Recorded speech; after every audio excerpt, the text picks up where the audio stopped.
Yes, what's good? It's your boy, Eon, and we're back. It's been a hot minute since I've made one of these tutorial videos for you, but today I've got a new EP, which is out now on Dark Real Dark, Berlin-based label, really cool label, so definitely check them out and see what else they've been putting out.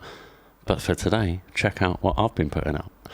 So, this is a track that was originally picked up by Two Shell, played on their Rinse FM show. That was almost 2 years ago, so it just goes to show how patience is a virtue. But anyway, let's get into it. Let's have a little listen, and then we're going to break down just the vocals today. This is one of a 3-part video, but today we're just doing the vocals, so let's get into it.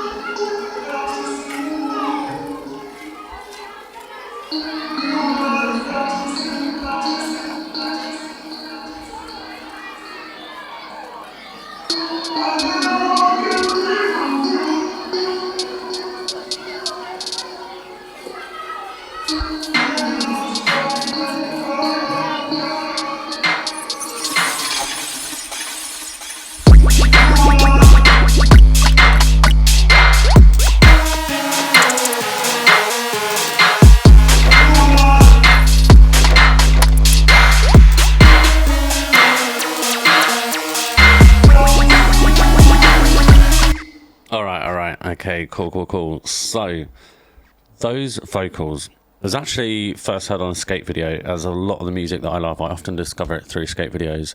And this was the tune, and it's called Only Love Affair. And it's by, apologies if I butcher the name, Hiroshi Sato, and it features Wendy Williams. Let's have a little listen to that. In a way we were scared.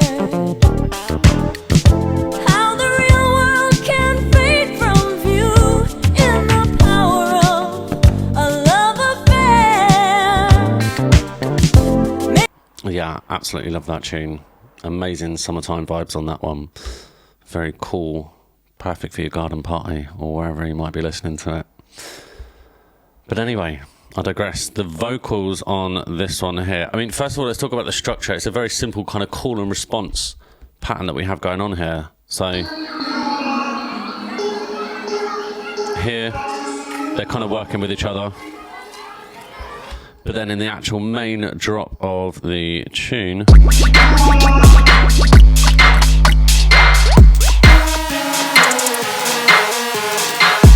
as you can hear right there, vocals and then synth line.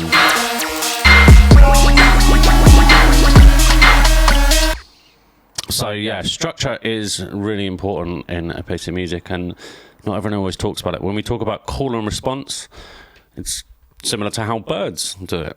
It's kind of where it comes from. So a bird would tweet out one melody, and another bird in another tree somewhere far away would tweet out a similar melody, but it would be slightly different, and it would be like a kind of a little bird conversation. And that's what I'm doing with the synths and the vocals on this one here. Now, first of all, I've used an online a cappella extractor. There are tons of them out there. Some really good free ones. There are some great paid ones as well, but I just used a easy to use free one online. I'll drop the description of that in the comments. I'll also drop the description of the skate video that I first had this piece of music on as well. So yeah, definitely make sure to check the comments below. I should tell you something about like and subscribe and all that rubbish, but you know what I mean, do that, yeah. So these vocals, let's have a listen to them in isolation. I'm going to have to also isolate that there because that's my microphone. So there we go. Very simple, those vocals on there. Obviously, we got the pitch down on her, right? Pitching it down 6 semitones. Now, before I loaded these vocals in, I had to find out what the original tune's BPM was. I changed the master tempo to the original BPM of that Love Affair tune. Then I loaded my vocals in. Then I hit warp. I'm warping it at complex because it's going to be the cleanest sound algorithm on there.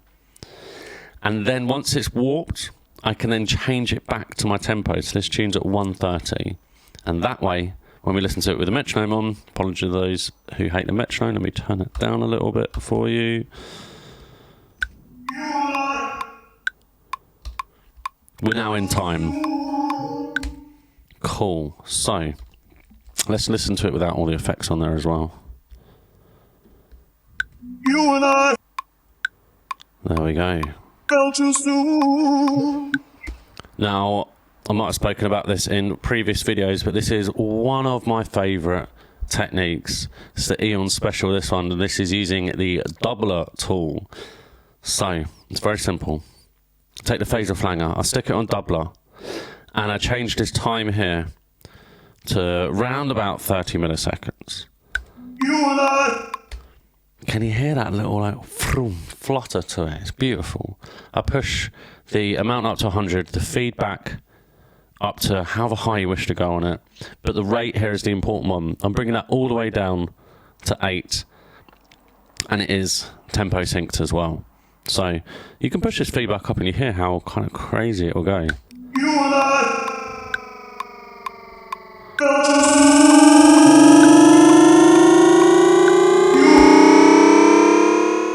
You could definitely make some cool kind of risers out of it. Maybe make like one of those synth mud pies that you hear everyone talking about, where you just basically get another channel and you record from one channel into another. You could do it via resampling, or you could just route the audio into it. And yeah, and then you could just chop little bits from it. That's another thing, another idea that you could do with it. But with this one, it is more the texture that I want from it. The next thing we've got is the tiled bathroom style effects on the reverb. Something else I love to do as well. I'm using an input filter on here. Really important, that one. And then I'm bringing the size right down. So the input filter is basically, weirdly enough, I'm taking most of the EQ out in the high ends and I'm leaving a fair amount in the low ends. There's some being cut from the low ends, but not a great deal. And then I'm pulling that size really small down to here. I'm bringing the decay size down a little bit as well, because it's usually up at 1.2, as you know. So I bring that down to around about 800 something. And that's what gives it that like, tiled bathroom style effect. And then I push the dry wet up to 86%. So there's still a little bit of the dry sound coming through, but it's mainly the wet sound of the reverb there. And then finally chorus, just to give it a little bit of a kind of a interesting stereo spread to it. And there we go, and that's how I'm treating those vocals there. Now you might say, why have you got this one down here as well? It is simply because I am lazy. I could automate the delays in this one, but sometimes I'm trying to work with speed. I'm trying to work as quickly as possible, so it's just quicker for me to duplicate the entire channel on here. And then this one here is going to my delay channel on here. Timing of 8, feedback of 51%. I've kept it fairly simple, and I've pushed that filter so it's more in the high frequency range.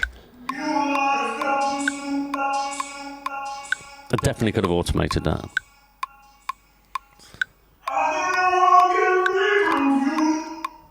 And then, yeah, that's how I'm treating the vocals on the intro. Notice there is no real use of EQ on there.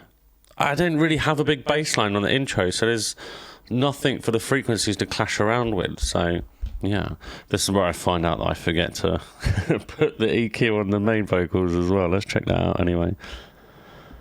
Oh no, there we go, I've been good. I've put an EQ on there.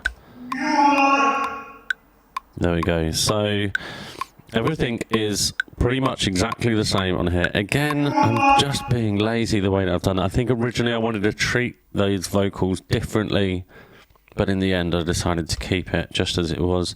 There's no real automation going on it.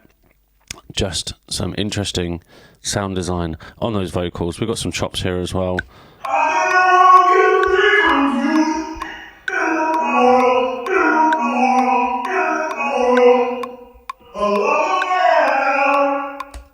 Just very simple how I've kept those chops on there. It's nothing groundbreaking.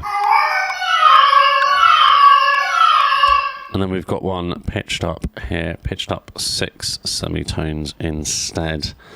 So yeah, that's how I'm treating it on here. And then the second half again, just a slightly different bit of the vocals, and then comes back in for the second half of the tune.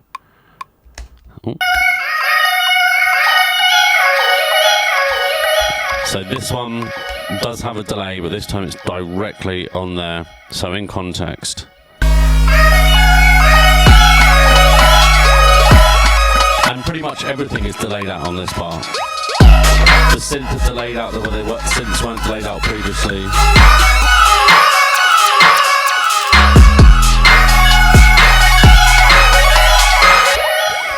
And like, even though the synths are kind of in a higher frequency range on here, I've also pushed the vocals up higher as well. And again, you might be thinking they clash on there, but it works. They're all kind of merging together. And again,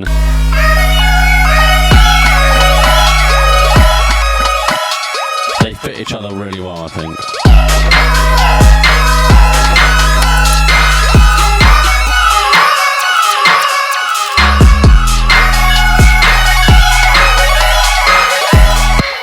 And that's it. There is really not a great deal going on with the vocals, but it is simply the treatment, the use of texture through audio effects on there that make it so interesting, rather than just getting the vocals and pitching them up and pitching them down.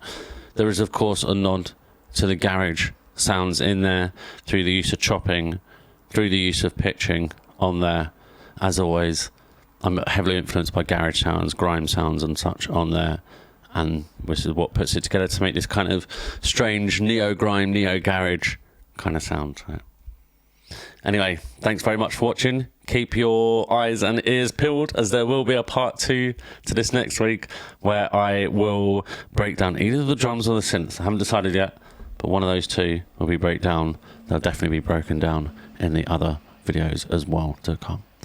Nice one. Thank you very much for listening. Don't forget to check out the tune, add it to your favourite playlist on Spotify. Yeah, let's get it. Take care and enjoy.